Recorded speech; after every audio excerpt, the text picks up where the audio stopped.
Hello दोस्तों, career India 247 पे आप सभी लोगों का स्वागत है। मैं मनीष कुमार श्रीवास्तव। आप लोगों को करंट के लिए मैंने वादा किया था कि पेट के एग्जाम के पहले मैं करंट आप लोगों को करा दूंगा, तो उसी अपने वादे को पूरा करने के लिए मैं यहाँ उपस्थित हुआ हूँ।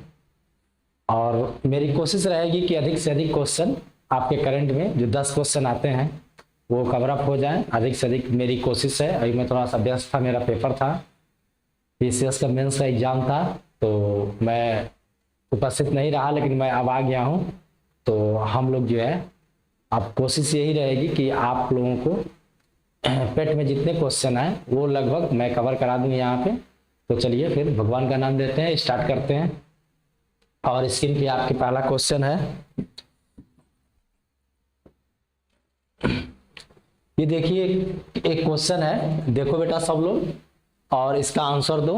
हाल ही में नामीबिया से लाए गए 8 चीतों को कहां पर रखा गया है? बड़ा इंपॉर्टेंट क्वेश्चन है, बहुत अच्छा क्वेश्चन है और ये आने की पूरी संभावना है, क्योंकि ये बहुत ही राष्ट्रीय लेवल पे और अंतर्राष्ट्रीय लेवल पे भी ये हार्ड क्वेश्चन रहा है। तो इसमें ये दिया है कि नामीबिया से जो 8 चीते लाए गए थे वो कहां पर रखे गए हैं। तो आपको पता ही है कि ये कूनो राष्ट्रीय उद्यान में इनको ला करके रखा गया है। और ये तो बहुत आसान क्वेश्चन है, बड़ा पॉपुलर क्वेश्चन रहा। इसमें ये जानने की जरूरत है कि जो चीता है, चीता ये क्या भारत में थे कि नहीं? पहले भारत में थे, लेकिन कुछ मानवीय लोलुपता जो थी, जिन लोगों ने प्रकृति का और संसाधनों का अतिशय दोहन किया, उसी का शिकार ये लोग भी बने। और चीता जो है भारत में 1952 में भारत से चीते को जो है क्या घोषित कर दिया गया, संकटापन्न में डाल दिया गया कि भारत में चीते नहीं है। और तब से लेकर के अभी तक काफी प्रयास किया गया कि लाया जाए, लेकिन जो है इस बार माननीय प्रधानमंत्री मोदी जी ने इसको जो है 8 चीतों को वो भारत ले आए हैं। और कहां से ले आए हैं? नामीबिया। नामीबिया कहाँ है? अफ्रीका में है। नामीबिया अफ्रीका में अफ्रीका का एक देश है नामीबिया, यहीं से ले आया गया है। जो 8 चीते हैं, ये ध्यान रखना बेटा कि इसमें से जो 5 चीते जो थे ये मादा हैं और 3 चीते जो है ये नर हैं। ठीक, 5 और 3 ऐसे ही करके ले आया गया है। और ताकि इनकी रास्ते में तबीयत ना खराब हो, दूरी थी काफी जो है, तो इसलिए वैज्ञानिकों और डॉक्टरों के सलाह पर इनको खाली पेट करके ले आया गया था, ताकि इनके सेहत पे कोई कुप्रभाव ना पड़े। और ला करके मध्य प्रदेश में स्थित है कूनो राष्ट्रीय उद्यान, यहीं पर इसको क्या कर दिया गया, रख दिया गया। तो एक बहुत ही अच्छा क्वेश्चन है ये, तो इसको आपको तैयार रखिएगा। ये आने की पूरी संभावना है आपके पेट के एग्जाम में। बहुत घबराने की जरूरत नहीं है, बहुत जो पॉपुलर क्वेश्चन होंगे वही पेट में रखे जाएंगे। ये चीज आप एकदम ध्यान रखिएगा। ये नहीं कि बहुत गहराई से जा करके डीप में पढ़ने की आवश्यकता नहीं है। हम उतने क्वेश्चन लगभग आपको करा देंगे जिससे पेट के एग्जाम में आपके क्वेश्चन हो जाएंगे। ठीक बेटा, तो कोई दिक्कत, हम आगे बढ़ते हैं। अगला एक और अच्छा क्वेश्चन दिया है, वर्ष 2023 में G20 शिखर सम्मेलन कहां आयोजित किया जाएगा? बहुत बढ़िया क्वेश्चन है ये, इसके आने की भी पूरी संभावना है कि ये भी क्वेश्चन आ सकता है। तो ये इस बार जो है वर्ष 2023 में न्यू दिल्ली में ये आयोजित किया जाने वाला है। तो चूंकि भारत में आयोजित किया जाने वाला है ये G20 का शिखर सम्मेलन, तो इसलिए आप लोग इसको तैयार रखिएगा और ध्यान देते रहिएगा। ये आने की पूरी संभावना है, क्योंकि भारत भी इसका सदस्य है और ये एक जो है विकासशील और विकसित देशों का मिला करके क्या है, एक ग्रुप है जिसका प्रत्येक वर्ष क्या होता रहता है, सम्मेलन होता रहता है। और वर्ष 2023 में इसका सम्मेलन जो है कहाँ होगा? नई दिल्ली में होगा। तो इसमें कुछ खास नहीं है, लेकिन ये एक प्रश्न बहुत खास है कि 2023 में G20 का शिखर सम्मेलन कहाँ होगा? तो कहाँ होगा? नई दिल्ली में होगा। बहुत अच्छा क्वेश्चन है, इसको आप लोग जरूर ध्यान रखिएगा। चलिए हम अगले क्वेश्चन पे चलते हैं। अगला क्वेश्चन दिया है, भारत में कुल कितने रामसर स्थलों की संख्या हो गई है? कुल कितनी हो गई है? तो ये बहुत अच्छा प्रश्न है बेटा। ये भी हमने प्रश्न भी बहुत अच्छे अच्छे रखे हैं जो कि आपके एग्जाम में आने की पूरी संभावना है। तो ध्यान रखिए कि ये पहले हम लोग जान लेते हैं कि क्या है। रामसर जो है, रामसर, रामसर ये जो है ईरान का एक शहर है, ईरान का एक शहर है। ईरान जिसकी राजधानी जो है का क्या है, तेहरान है, यहीं का एक शहर है रामसर। रामसर ईरान का एक शहर है जिसकी राजधानी ईरान की कहाँ है, तेहरान है।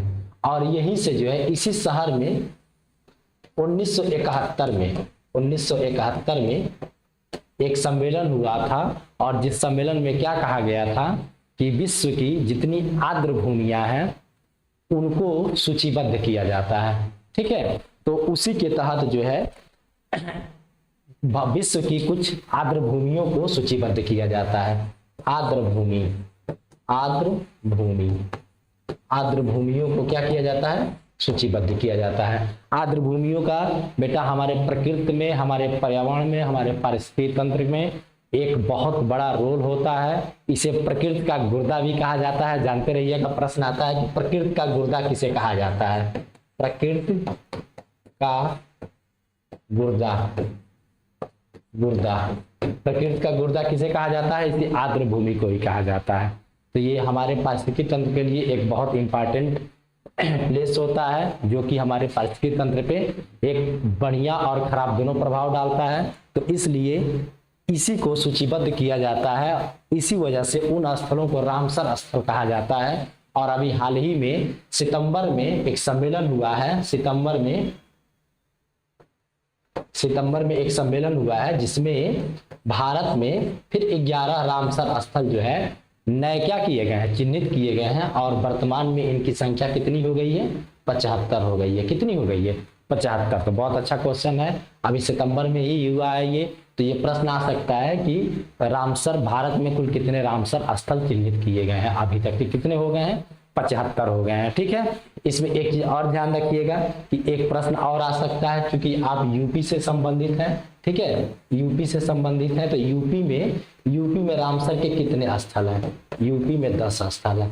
इसको आप ध्यान देते रहिएगा, ये प्रश्न भी बहुत इंपॉर्टेंट है, क्योंकि इसमें यूपी स्पेशल भी रखेगा पेट के एग्जाम में। तो ये प्रश्न आ सकता है कि यूपी में रामसर स्थल कुल कितने हैं, 10 हैं। और सर्वाधिक 14 जो है रामसर स्थल कहाँ है, तमिलनाडु में है। ठीक, कोई दिक्कत किसी को। ठीक, हम लोग आगे बढ़ते हैं। अगला क्वेश्चन देखिए, ये थोड़ा सा एक इसमें क्वेश्चन लिखने में थोड़ा सा मिस्टेक हो गया है ना, तो मैं आपको बता देता हूं। ये दिया है, भारत में हुए राष्ट्रपति चुनाव में श्रीमती द्रौपदी मुर्मू के खिलाफ कौन चुनाव लड़ा था। तो ये 15वां राष्ट्रपति चुनाव नहीं था, ये ध्यान रखिएगा, ये 16वां राष्ट्रपति चुनाव था। ठीक है, ये थोड़ा सा गलती हो गया है, प्रिंट हो गया है ये, तो ये आप क्लियर रखिएगा कि ये राष्ट्रपति चुनाव कौन था, 16वां राष्ट्रपति चुनाव था। ठीक है, कोई दिक्कत, कौन था, 16वां राष्ट्रपति चुनाव था। और जिसमें आपको पता ही है कि द्रौपदी मुर्मू जो है भारत की दूसरी महिला राष्ट्रपति बनने का गौरव प्राप्त की है। ठीक है, और ये प्रश्न चूंकि क्या पूछ रहा है कि इनके खिलाफ कौन चुनाव लड़ा था, तो इनके खिलाफ यशवंत सिन्हा जो पूर्व वित्त मंत्री थे, पूर्व वित्त मंत्री रह चुकी हैं, यही जो है इनके खिलाफ क्या किए थे, चुनाव लड़े थे। कौन, यशवंत सिन्हा।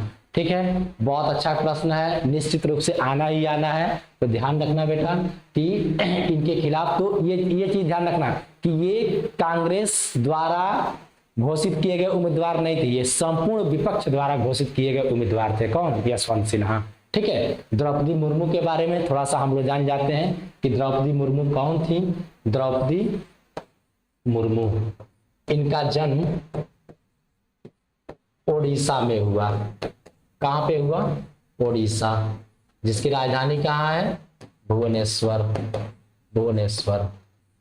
ठीक, उड़ीसा में एक जिला है मयूरभंज, नाम आप लोगों ने सुना होगा, मयूरभंज। इसी मयूरभंज जिले में इनका जन्म हुआ था, किसका, हाँ, द्रौपदी मुर्मू का। ठीक है, और कहा जाता है कि यहीं पे ये जो है एक जनजाति होती थी, संथाल जनजाति, जो प्राचीन काल में आपने नाम सुना होगा। आधुनिक भारत में संथालों का विद्रोह हुआ था। उसी संथाल समुदाय की ये एक महिला है द्रौपदी मुर्मू, जो कि कहाँ की रहने वाली थी, उड़ीसा की। और यही जो है इन्हीं को चुनाव लड़ाया गया था और लड़ने के बाद यही भारत की 16वें राष्ट्रपति चुनाव में यही मतलब विजेता बनी। और व्यक्ति के रूप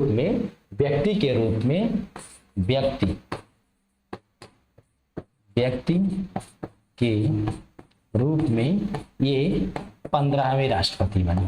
ठीक है, व्यक्ति के रूप में कौन सी राष्ट्रपति बनी, 15वें। तो चुनाव 16वां था, लेकिन व्यक्ति के रूप में द्रौपदी मुर्मू जो है भारत की 15वीं राष्ट्रपति बनी।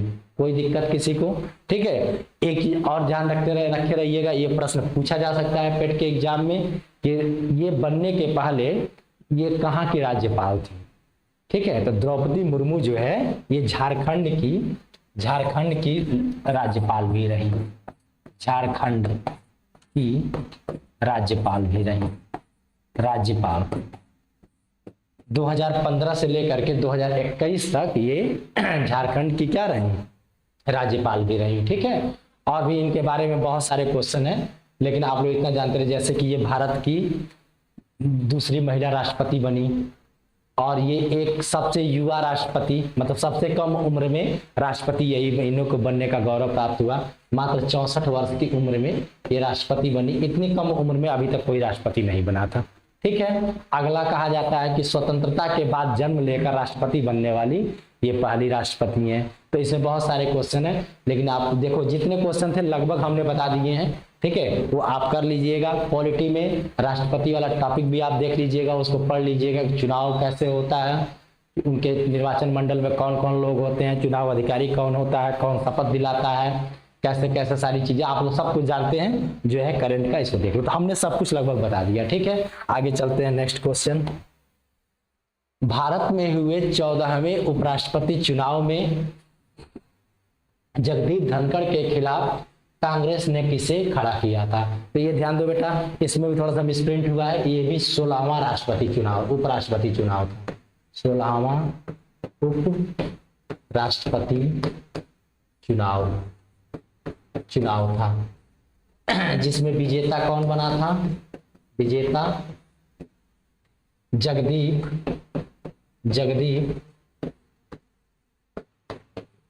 धनखड़।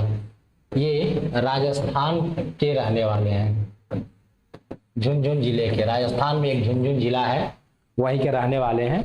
ठीक है, और यही जो है यही क्या बने, 16वें उपराष्ट्रपति चुनाव में यही उपराष्ट्रपति बने हैं। और व्यक्ति के रूप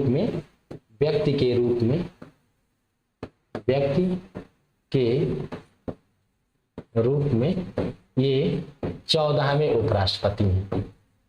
उपराष्ट्रपति। ठीक, व्यक्ति के रूप में द्रौपदी मुर्मू 15वीं राष्ट्रपति थी और ये 14वें उपराष्ट्रपति। ठीक है, कोई दिक्कत किसी को? प्रश्न क्या है, जगदीप धनखड़ के खिलाफ कांग्रेस ने किसे खड़ा किया था? तो किसे खड़ा किया था? मार्गरेट अल्वा को कांग्रेस ने खड़ा किया था। ठीक है, तो ये ध्यान रखिएगा कि विपक्ष में कौन? कांग्रेस द्वारा खड़ी की गई थी।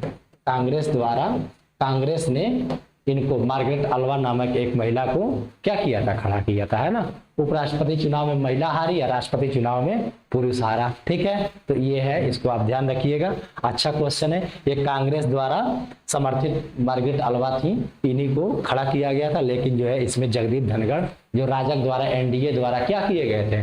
खड़े किए गए थे। इन्हीं को जो है चुनाव में मतलब यही विजयी हुए और यही भारत के क्या बने? उपराष्ट्रपति बने। ठीक है, तो नेक्स्ट क्वेश्चन देखते हैं। अगला क्वेश्चन दिया है, एशिया कप 2022 में कुल कितनी टीमों ने भाग लिया था? ठीक है, तो अभी हाल ही में ये हुआ है, क्योंकि इसे देखिएगा, ये प्रश्न आने की पूरी संभावना है। तो हम सारी चीजें इसमें जितने प्रश्न आपको बनने वाले होंगे मैं उसको यहीं पे बता दे रहा हूं। पहले देखो, एशिया कप कहाँ हुआ था? ठीक है, कहाँ हुआ था? यूएई में। ठीक है, संयुक्त अरब अमीरात में। कोई दिक्कत किसी को? संयुक्त अरब अमीरात में खेला गया था। पहला प्रश्न ये पूछा जा सकता है, तो आप लोग तुरंत कोशिश करके क्या करेंगे कि आपको लगेगा कि नहीं भारत में, पाकिस्तान में या श्रीलंका में कहीं हुआ होगा, लेकिन नहीं, ये यूएई में संयुक्त अरब अमीरात में हुआ है। ठीक है, कोई दिक्कत? अगला देखो बेटा, इसमें विजेता कौन था? श्रीलंका। उपविजेता कौन था? पाकिस्तान था। और श्रीलंका ने संभवतः 6वीं बार ये खिताब जीता था। ठीक है, श्रीलंका कौथी बार खिताब जीता है? 6वीं बार ये खिताब जीता है। और सर्वाधिक एशिया कप का विजेता बनने का गौरव किसको प्राप्त है? भारत को। भारत ने कुल कितनी बार जीता है बताओ? भारत ने 7 बार जीता है, 7 बार एशिया कप जीता है। और श्रीलंका ने भी 6 बार जीत लिया है। ठीक, आई बात समझ में? तो इसमें कुल कितनी टीमें थी? पहले नंबर पर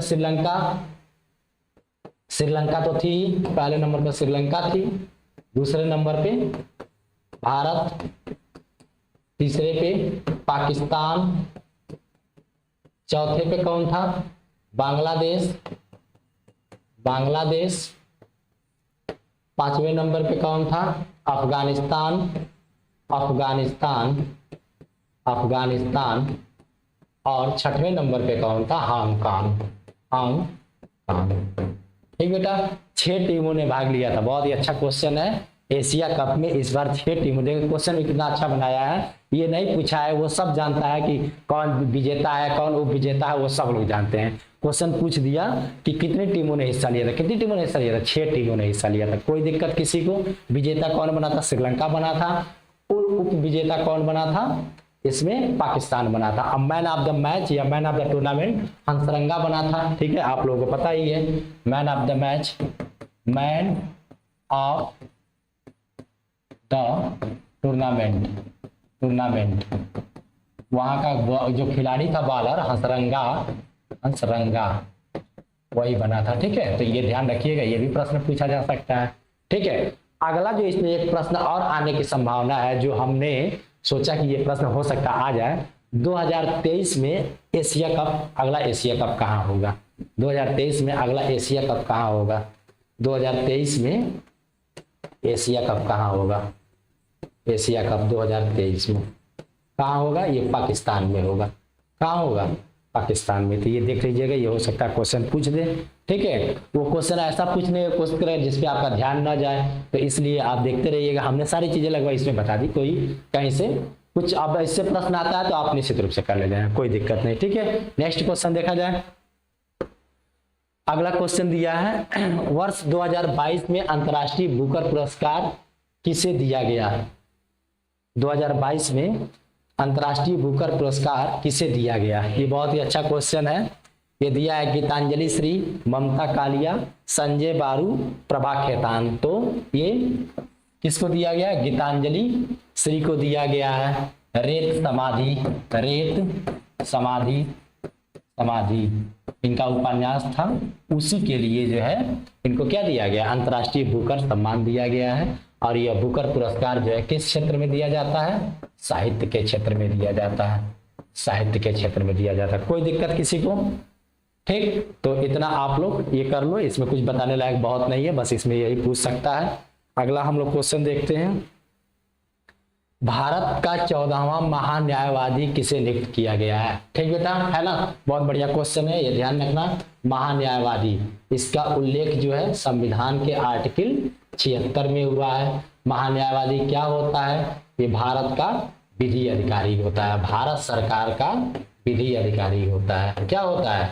विधि अधिकारी होता है, जो भारत सरकार की तरफ से, केंद्र सरकार की तरफ से, उसकी ओर से भारत में किसी भी मुकदमे की क्या करता है? पैरवी करता है। ठीक है, सरकार की तरफ से जा करके अपनी बात को रखता है, उसे क्या कहा जाता है? महान्यायवादी कहा जाता है। इसका उल्लेख जो है अनुच्छेद 76 में है। और इसकी नियुक्ति कौन करता है? इसकी नियुक्ति कौन करता है बताइए? इसकी नियुक्ति राष्ट्रपति द्वारा की जाती है। राष्ट्रपति द्वारा की जाती है। अमूमन 5 वर्ष के लिए किया जाता है, राष्ट्रपति द्वारा इसकी नियुक्ति की जाती है। ठीक है, और ये जो है भारत सरकार की तरफ से क्या करता है? किसी भी मुकदमे की पैरवी करता है। और एकमात्र यही जो है महान्यायवादी ही एक ऐसा व्यक्ति होता है जो संसद के किसी भी सदन का सदस्य न होते हुए क्या होता है? संसद में इसको बैठने का अधिकार होता है, कार्रवाई में भाग लेता है, लेकिन मतदान करने का अधिकार नहीं होता है। ठीक बेटा, तो अभी पूछ रहा है कि 14वां महान्यायवादी किसे नियुक्त किया गया है? तो ये मुकुल रोहतगी को किया गया है। ठीक है, बहुत अच्छा क्वेश्चन है। कुछ समय पहले भी थे ये, दोबारा भी इनको नियुक्त कर दिया गया है। किसको? मुकुल रोहतगी को। यही भारत के क्या है इस समय 14वें महान्यायवादी है। ठीक है ना। तो कुछ है नहीं इसमें, कुछ खास चीज नहीं है, लेकिन क्वेश्चन बहुत इंपॉर्टेंट है। आप एकदम प्रिपेयर्ड रहिएगा, आने की पूरी संभावना है। नेक्स्ट क्वेश्चन देखते हैं बेटा। 22वां राष्ट्रमंडल खेलों का आयोजन कहाँ किया गया? ठीक है, ठीक। अब मैं राष्ट्रमंडल खेल के बारे में मैंने एक प्रश्न रख दिया था और मैंने सोचा था कि यही प्रश्न रख करके मैं सारा क्वेश्चन आप लोगों को राष्ट्रमंडल से संबंधित बता दूंगा यहीं पे। इससे कई क्वेश्चन बनने की संभावना है, लेकिन आप कई क्वेश्चन बनेंगे, लेकिन आप मान के चले कि एक ना एक क्वेश्चन आपके एग्जाम में निश्चित रूप से रहेगा। पेट के एग्जाम में कंफर्म है कि एक क्वेश्चन रहेगा। ठीक है, कोई दिक्कत? तो हम लोग देख लेते हैं। ये पूछ रहा है कि कहाँ हुआ, तो पहले तो ये जानिए बर्मिंघम में हुआ। कहाँ हुआ? बर्मिंघम। बर्मिंघम कहाँ है? इंग्लैंड में है। कहाँ है? इंग्लैंड में। ठीक है, यहीं पे 22वां राष्ट्रमंडल खेल हुआ। ठीक है, जब राष्ट्रमंडल खेल हुआ तो होने के बाद जब राष्ट्रमंडल खेल हो गया तो इसमें जो पदक जीतने वाले देश थे, तो सर्वाधिक पदक जीतने वाला देश कौन था? नंबर 1 पे ऑस्ट्रेलिया था। ऑस्ट्रेलिया एकदम इंपॉर्टेंट करना बेटा, आने की पूरी संभावना है। ठीक है, सबसे ज्यादा पदक कौन जीता था? ऑस्ट्रेलिया जीता था। ठीक है, कोई दिक्कत? दूसरे नंबर पे कौन जीता था? इंग्लैंड जीता था। इंग्लैंड। तीसरे नंबर पे कौन जीता था? कनाडा जीता था। कनाडा। कनाडा। और चौथे नंबर पे भारत था। कौन था? भारत। अब 5वें नंबर पे न्यूजीलैंड था। ठीक है, 5वें नंबर पे कौन था? न्यूजीलैंड था। तो ये ध्यान रखना, ये क्वेश्चन आ सकता है, बहुत आएगा। ये आ नहीं सकता है, ये आना ही आना है। ये क्वेश्चन आना ही है कि राष्ट्रमंडल खेलों में भारत पदकों में किस पदक तालिका में किस स्थान पे था, या सर्वाधिक पदक किसने जीता, या अभी ये जो है कहाँ हुआ है? बर्मिंघम में हुआ है। ठीक है, और आप लोगों को मालूम होगा कि ये संभवतः 28 जुलाई से लेकर के 28 जुलाई से लेकर के 28 जुलाई से लेकर के और 8 अगस्त के मध्य खेला गया है। ठीक है, कहाँ पे? इंग्लैंड के बर्मिंघम में। ठीक है, कोई दिक्कत बताओ इसमें? ठीक है, और भारत चौथे स्थान पे था। चौथे स्थान पे था। यही पूरी की पूरी संभावना है, यही प्रश्न पूछेगा। ठीक है, भारत ने, आप देखे होंगे कि संभवतः 22 स्वर्ण पदक भारत ने जीता था। इसमें जो है 22 स्वर्ण पदक भारत ने जीता था। 22 स्वर्ण पदक। कुल टोटल 61 पदक भारत ने जीते थे, लेकिन उसमें से 22 स्वर्ण पदक था। तो बहुत अच्छी उपलब्धि थी भारत की, ये ध्यान रखिएगा। अगला इसमें क्वेश्चन क्या बन सकता है कि अगला जो 2026 में, ठीक है, जो 2026 में राष्ट्रमंडल खेल होगा वो कहाँ पे होगा? अगला राष्ट्रमंडल खेल कहाँ पे होगा? तो ये विक्टोरिया में होगा। कहाँ पे होगा? विक्टोरिया में। विक्टोरिया। और विक्टोरिया कहाँ है? ये ऑस्ट्रेलिया में है। ऑस्ट्रेलिया में है। ठीक है, तो अगला राष्ट्रमंडल खेल 2026 में कहाँ खेला जाएगा? ऑस्ट्रेलिया के शहर विक्टोरिया में खेला जाएगा। कोई दिक्कत किसी को?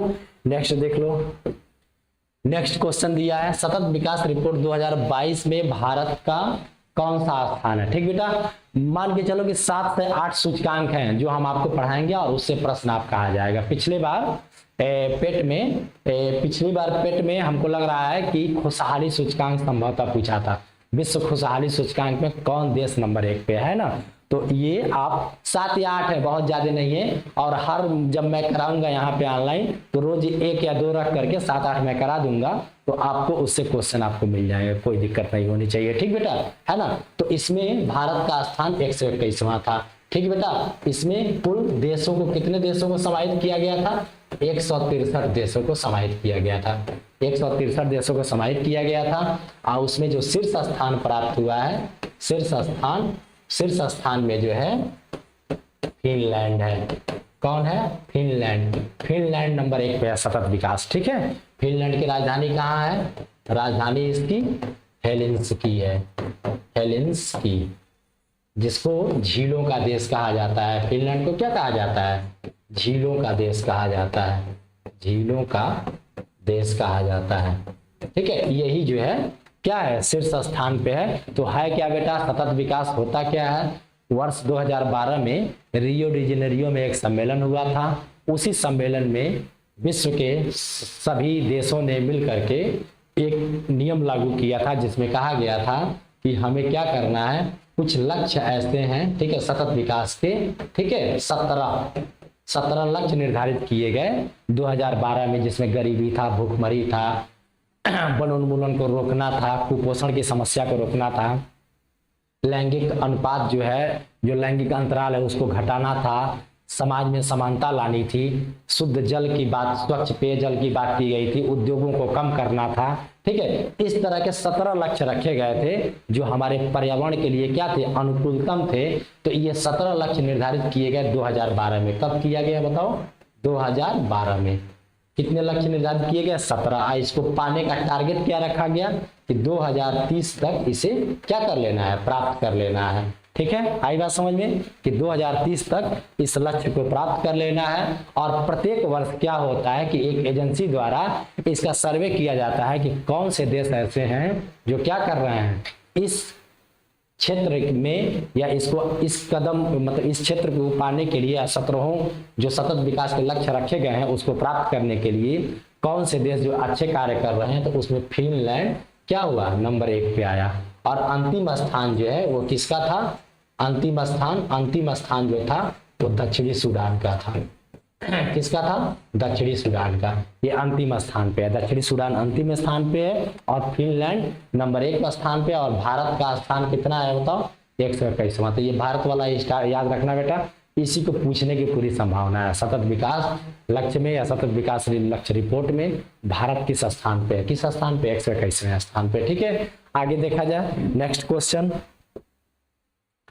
लद्दाख का सर्वोच्च नागरिक सम्मान किसको दिया गया है, ठीक है। और एकदम बहुत करेंट का क्वेश्चन है, अच्छा क्वेश्चन है, तो ये ध्यान रखिएगा। अभी पता ही है आप लोगों को कि कुछ समय पहले जम्मू कश्मीर को 2 भागों में बांट दिया गया, लद्दाख और जम्मू कश्मीर में। लद्दाख की राजधानी लेह है और यहाँ पे जो है लद्दाख ने अपना सर्वोच्च नागरिक सम्मान जो है तिब्बती जो धर्म गुरु है दलाई लामा उन्हीं को दिया है। किसको दिया है, तिब्बती धर्म गुरु दलाई लामा को।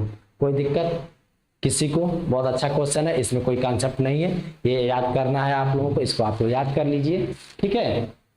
अगला क्वेश्चन हम लोग देखते हैं, नेक्स्ट क्वेश्चन, 15 सितंबर 2022 को किस महान टेनिस खिलाड़ी ने संन्यास की घोषणा की है, ठीक है। आप देखे होंगे कि सोशल मीडिया पे एक वीडियो भी बहुत वायरल हुई है जिसमें ये खिलाड़ी जब रिटायर हुआ तो खूब रोने लगा और साथ के खिलाड़ी भी जो है वो बहुत भावुक हो गए, क्योंकि ये खिलाड़ी जो है टेनिस जगत में बहुत समय तक राज किया और टेनिस को बहुत ऊंचाई पे ले गया, ठीक है। उसका नाम क्या है, रोजर फेडरर, ठीक है। ये अभी 15 सितंबर 2022 को इसी ने जो है क्या किया है, टेनिस खेल से संन्यास की घोषणा किया है।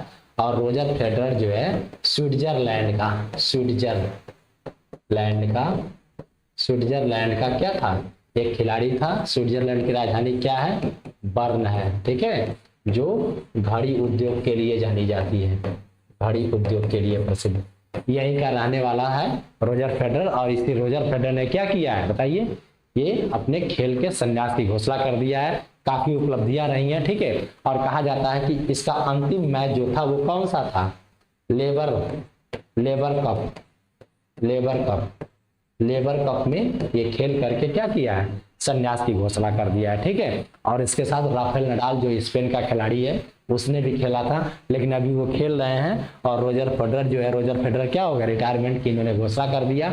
निश्चित रूप से ये कहा जाता है कि इस खेल को काफी ऊंचाई पे ले गए थे, ठीक है। कोई दिक्कत किसी को। अगला क्वेश्चन देखते हैं, वर्ष 2023 में एशिया कप कहाँ खेला जाएगा। तो अभी मैंने बता ही दिया है इस क्वेश्चन को कि अगला एशिया कप कहाँ खेला जाएगा, पाकिस्तान में खेला जाएगा। इसमें कोई कॉन्सेप्ट नहीं, हमें बता ही दिया है आपको, ठीक है। और अभी आज हम लोग कर लेते हैं, कल से पूरी कोशिश रहेगी कि लाइव क्लास चले आप लोगों की, है ना। और कल आप लोग प्रिपेयर रहिएगा कि कल से लाइव क्लास चलेगी मेरी, ठीक है। तो सारे बच्चे आप लोग रहिएगा, क्वेश्चन भी करिएगा, कमेंट भी करिएगा, ठीक है। तो हम लोग नेक्स्ट क्वेश्चन देखते हैं, ऑपरेशन वज्र प्रहार 2022 किन 2 देशों का युद्धाभ्यास है। बहुत इंपॉर्टेंट क्वेश्चन है, आता ही आता है, 5-6 है, ठीक है। धर्म गार्जियन है, अरुण है, वरुण है, ठीक है। ये सारा चीज हम आपको बता देंगे किसमें क्या है, ठीक है, किन कौन से देश भाग लेते हैं। तो अभी ये एकदम हार्ड क्वेश्चन है कि वज्र प्रहार 2022 किन 2 देशों का युद्धाभ्यास है, तो ये जो है आपका भारत और अमेरिका का है। बहुत अच्छा क्वेश्चन है, हमेशा आता है, इस बार भी आएगा। 7 या 8 है बेटा, है ना। कल एक एक जितने दिन मैं पढ़ाऊंगा आप लोगों को एक एक या दो युद्धाभ्यास करा करके सारे युद्धाभ्यास मैं आपको बता दूंगा, ठीक है। मेरा यही टारगेट है कि 1-2 पुरस्कार, 1-2 व्यक्तित्व, 1-2 राष्ट्रीय चीज, अंतर्राष्ट्रीय चीज सारा करके मैं कम से कम 300-400 क्वेश्चन में आपका पूरा कवर करा दूं, ठीक है। तो चलिए हम नेक्स्ट क्वेश्चन देखते हैं। अगला क्वेश्चन क्या दिया है, सरस्वती पुरस्कार 2021 किसे दिया गया है। बहुत अच्छा प्रश्न है, सरस्वती सम्मान 2021 किसे दिया गया है। तो ये जो है ये रामदरस मिश्रा को दिया गया है। इनकी कृति है एक, मैं तो यहाँ हूं, मैं तो यहाँ, इसी के लिए रामदरस मिश्र को 2021 का सरस्वती पुरस्कार 2022 में दिया गया है, ठीक है। 2022 में सरस्वती पुरस्कार 2021 का सरस्वती पुरस्कार किसको दिया गया है, रामदरस मिश्र को। ये किसके लिए दिया गया है, मैं तो यहाँ हूँ, इसी के लिए, ठीक है। बहुत अच्छा क्वेश्चन है, पूरे एकदम हार्ड क्वेश्चन मैं करा रहा हूँ, आप इसमें जाकर के घर पे शॉर्ट लिस्टिंग मत करिएगा, ठीक है। पूरा याद कर लीजिएगा, आपको क्वेश्चन मिलना ही मिलना है, ठीक बेटा। नेक्स्ट क्वेश्चन देख लेते हैं। 36वें राष्ट्रीय खेलों का आयोजन कहाँ किया जाएगा, ठीक है ना। 36वें राष्ट्रीय खेलों का आयोजन कहाँ किया जाएगा, अच्छा क्वेश्चन है ये। तो कहाँ किया जा रहा है, ये गुजरात में, ठीक है। कोई कॉन्सेप्ट नहीं है, इसको ध्यान रखिएगा, ठीक है। ये एकदम चूंकि इसी अक्टूबर में ये होने वाला है खेल, तो इसलिए आप एकदम प्रिपेयर रहिएगा कि ये क्वेश्चन पूछ सकता है, 36वां राष्ट्रीय खेल का आयोजन कहाँ किया जा रहा है, ठीक है। अगला क्वेश्चन देखते हैं। हॉकी के महान खिलाड़ी मेजर ध्यानचंद की जयंती पर कौन सा दिवस मनाया जाता है, ठीक है। तो आप लोग जान ही रहे हैं कि वो दिन तारीख कौन सी होती है, 29 अगस्त होता है, ठीक है, 29 अगस्त, ठीक। इन्हीं की जयंती पे दिया है कि हॉकी दिवस मनाया जाता है, पशु संरक्षण दिवस मनाया जाता है, खेल दिवस मनाया जाता है, कोई नहीं। तो कौन सा दिवस मनाया जाता है, खेल दिवस मनाया जाता है, खेल दिवस, ठीक बेटा, खेल दिवस मनाया जाता है, ठीक। कब, 29 अगस्त को। किसकी जयंती में मनाया जाता है, हॉकी के जादूगर कहे जाते हैं ना, मेजर ध्यानचंद, इन्हीं की जयंती पे सरकार ने ये घोषित किया है कि प्रत्येक वर्ष 29 अगस्त को क्या मनाया जाएगा, खेल, राष्ट्रीय खेल दिवस मनाया जाएगा, ठीक है। कोई दिक्कत। अगला क्वेश्चन हम लोग देख लेते हैं। ऋषभ पंत को किस राज्य ने अपना ब्रांड एम्बेसडर बनाया है, अच्छा क्वेश्चन है ये, ठीक है। किसने, कौन सा राज्य है जिसने ऋषभ पंत नामक क्रिकेटर को अपना क्या बनाया, ब्रांड एम्बेसडर बनाया है। तो किसने बनाया, उत्तराखंड ने बनाया है, ठीक है। ये ध्यान रखिएगा, उत्तराखंड उत्तर प्रदेश से अलग होकर के सन 2000 में एक क्या बना था, नया राज्य बना था, ठीक है। और इसकी राजधानी आप लोगों को पता ही है, उत्तराखंड की राजधानी क्या है। और यहाँ की जो सबसे ऊंची चोटी है उत्तराखंड की ऊंची चोटी, वो कौन सी है, नंदा देवी है। हमेशा प्रश्न आता है उत्तराखंड की सबसे ऊंची चोटी कौन सी है, नंदा देवी है। कौन सी है, नंदा देवी है, ठीक है। तो ये अच्छा क्वेश्चन है बेटा, इसमें कुछ याद नहीं करना है, ये फैक्चुअल है सब, इसको ध्यान दीजिएगा। अगला क्वेश्चन देख लेते हैं हम लोग। जीआई टैग का दर्जा प्राप्त मिथिला मखाना किस राज्य से संबंधित है। और अभी जल्दी ही में इसको जीआई टैग दिया गया है, ठीक है। भौगोलिक संकेतांक सूचकांक, ये इसको दिया गया एक टैग होता है जिसका नाम जीआई टैग होता है, ठीक है, जीआई टैग, ठीक, टैग, ठीक बेटा। ये प्रत्येक वर्ष, या कोई जरूरी नहीं है कि प्रत्येक वर्ष, जब भी ऐसा लगता है सरकार को तो वो क्या करती है, जीआई टैग देती है। और इस बार जो है ये मिथिला मखाना को दिया गया है, जो किस राज्य से संबंधित है, बिहार से संबंधित है। कहाँ से संबंधित है, बिहार राज्य से संबंधित है। ये भी बहुत अच्छा क्वेश्चन है। तो टोटल ये देखिए आपके 20 क्वेश्चन हो गए, है ना। 20 क्वेश्चन ही आज मैंने रखा था, और कल मान के चलिए कि फिर 20 या 30 क्वेश्चन ऐसे रखूंगा मैं, ठीक है, उसको सॉल्व कराऊंगा। और कल जो है लाइव क्लास चलेगी, आप लोग प्रिपेयर रहिएगा। सभी अपने दोस्तों से बता दीजिएगा, सब लोगों से कि सब लोग लाइक करें, सब्सक्राइब करें, शेयर करें। और कल जो है आप लोग मेरा सहयोग करिए, साथ में रहिए, तो हम और भी अच्छे क्वेश्चन लेकर के आपके सामने उपस्थित होंगे और कोशिश करेंगे कि अधिक से अधिक क्वेश्चन आपके एग्जाम में फंसे, ठीक बेटा। तो आज पहला क्लास है, इतना ही रहने देते हैं, इसको तैयार कर लो, फिर कल हम लोग कुछ क्वेश्चन के साथ फिर उपस्थित होंगे। Thank you.